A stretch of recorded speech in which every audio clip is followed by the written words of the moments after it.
So you're dreaming of van life, but your wallet's throwing up red flags. I've been there.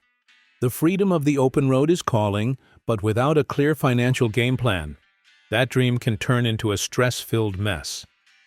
That's why in this video I'm walking you through 5 practical, no-nonsense money steps that helped me make the leap into full-time van life without going broke. If you're ready to cut the fluff and learn how to actually afford this lifestyle, this is where it starts. Let's dive in. Before you even turn the key on your van life journey, you've got to face the numbers. A lot of folks think van life is cheap right out of the gate, and yeah, it can be. But only if you go in with your eyes wide open. That means building a realistic, detailed startup budget that reflects your lifestyle, your needs, and the kind of rig you want to live in. Not the Instagram version, not the YouTube fantasy, your real world. Start with the biggest piece, the van itself. Are you going to buy something already built out, or are you planning to do a DIY conversion? If it's DIY, will it be bare bones or full-on home on wheels? Factor in the purchase price, taxes, registration, and any immediate repairs or upgrades you'll need. Trust me, used vans almost always need something, whether it's new tires, brakes, or a battery system. Then you've got the build. Even a simple setup can add up quick. Think about insulation, flooring, power system, bed frame, storage, lighting, ventilation, cooking gear, and a way to handle bathroom needs, whether that's a composting toilet or a portable jug system. Don't forget tools, hardware, and supplies like screws, brackets, sealant, and wiring. All that stuff costs money. Next, budget for essentials like insurance, both for your vehicle and personal coverage. Some full-timers go without health insurance, but I wouldn't recommend it. Better to plan for it than be caught off guard. Same goes for roadside assistance. I added that to my policy early on, and it paid off within the first 6 months. Lastly, account for all the small stuff people often forget. Kitchen items, bedding, solar chargers, water jugs, window coverings, laundry setup, and security gear. It's easy to think you'll just pick those things up as you go, but if you don't include them in your initial budget, you'll burn through your savings fast. My advice? Open a spreadsheet, break it down into categories, and be conservative with your estimates. It's better to overshoot your budget than underestimate and stall out halfway through the build. I also recommend adding a buffer of at least 10 to 15% on top, just for the surprises. Because there will be surprises. Creating a solid startup budget doesn't have to be perfect, but it has to be honest. You're not budgeting for a dream van. You're budgeting for a van you can actually afford, build out, and live in comfortably. Do that right, and you're setting yourself up for a way smoother ride. One of the biggest benefits of van life is cutting costs, but only if you're intentional about it. When I first hit the road, I thought just living in a van would automatically save me money. But the truth is, your spending habits follow you wherever you go. If you want real financial freedom out here, you've got to take control of your monthly expenses and trim the fat hard. Start with food. It's easy to fall into the trap of eating out all the time, especially when you're moving through new towns with cool diners or food trucks. But eating out adds up fast. I cut my food spending in half just by cooking simple meals in the van. A 2-burner stove, a cast iron skillet, and a small cooler go a long way. Stock up at grocery stores, buy in bulk when you can, and meal plan a bit so you don't waste food or end up hitting the drive-thru out of convenience. Next is fuel. This is a big one, especially if you're moving often. Apps like Gas Buddy help you find the cheapest gas nearby. And planning your route smartly, avoiding unnecessary detours or backtracking, can save you serious cash. I also try to stay longer in one place when I can. Less driving equals more money in your pocket and more time to actually enjoy where you're parked. Then there's your phone plan. Don't overpay for features you don't need. I use a basic unlimited plan with hotspot data, and it covers all my internet needs for work, navigation, streaming, and staying in touch. Shop around. There are providers that cater to travelers and offer decent coverage at good rates. Streaming services, subscriptions, memberships. Cancel anything that doesn't serve your life on the road.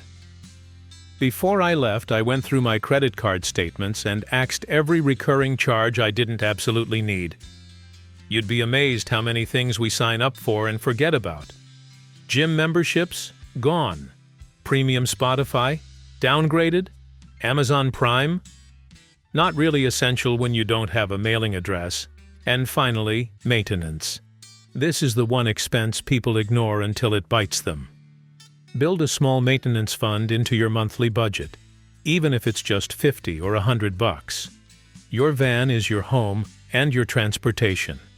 You're going to need oil changes, filters, maybe a new belt or hose here and there. Planning for that up front keeps it from turning into a financial emergency. Bottom line, living cheap doesn't mean living miserable. It means living smart.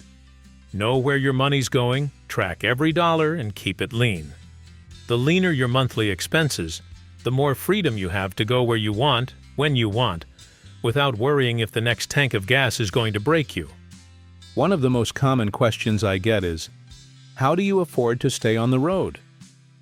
The truth is, you don't need a high-paying remote tech job to make van life sustainable. You just need to be creative and willing to hustle a little. There are plenty of ways to earn money while you travel, even if you're not sitting at a laptop all day. If you do have a digital skill, writing, design, editing, coding, teaching, you can absolutely do freelance work from the road. I started by picking up small writing gigs through freelance platforms, and over time built a client base.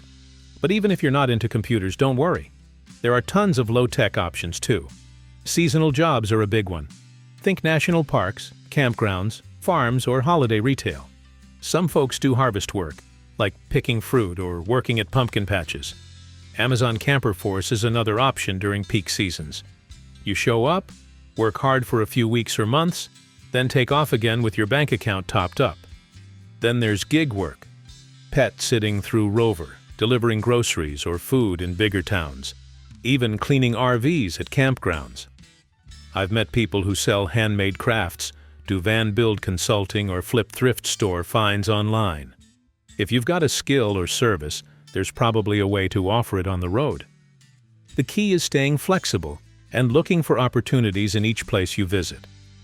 Keep your resume updated, create a simple online profile if you're offering a service, and don't be afraid to ask around. Word of mouth is still powerful, even out here. And remember, earning money doesn't always mean working full-time. A little income can go a long way when your expenses are low.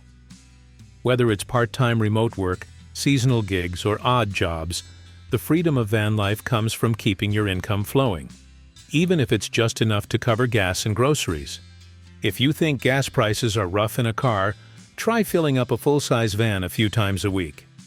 One of the smartest money moves you can make in van life is to plan your routes with both cost and distance in mind. A little planning up front can save you hundreds over time. I always start by looking at the general direction I'm headed, then use apps like Google Maps, iOverlander, and FreeRoam to plan stops that make sense financially. Instead of chasing every cool destination or hopping all over the state, I try to move in a loop or a straight line. Backtracking burns gas and your budget. I also try to find free or low-cost camping options along the way. National forests, BLM land, and some state trust lands offer free dispersed camping that can save you a small fortune. Use apps to find them, and always check reviews. Some spots look good on the map but aren't worth the drive. Another trick is to stay put longer. Every time you drive, you're spending money. So if you find a great camp spot with cell signal and amenities nearby, hang out for a few days. It's not only cheaper, it gives you time to relax, get things done, and explore the area without constantly burning fuel. And don't forget to factor in terrain and elevation. Mountain driving can kill your gas mileage, especially in older vans. If I have the option to take a flatter route, even if it's a bit longer, I'll often go that way to save on fuel. The bottom line is, smart routing is one of the easiest ways to keep your budget in check. You don't have to sacrifice adventure. You just have to travel with purpose. Think ahead, drive less, stay longer, and make every mile count. If there's one piece of financial advice I wish I had taken more seriously before hitting the road, it's this. Have an emergency fund. When you're living in a van, everything you own is on wheels. And when something breaks, it's not just inconvenient. It can knock you completely off track. Whether it's mechanical trouble, a health issue, or just an unexpected expense while you're far from home, having a stash of cash set aside can mean the difference between continuing your adventure or limping home early. So what exactly is a van life emergency fund? It's money you don't touch unless it's absolutely necessary. Not for gas, not for gear upgrades, not for that campground with a hot tub. This fund is for real emergencies, like a transmission repair, a medical bill, or having to stay in a motel for a few nights if your rig is in the shop. How much should you set aside?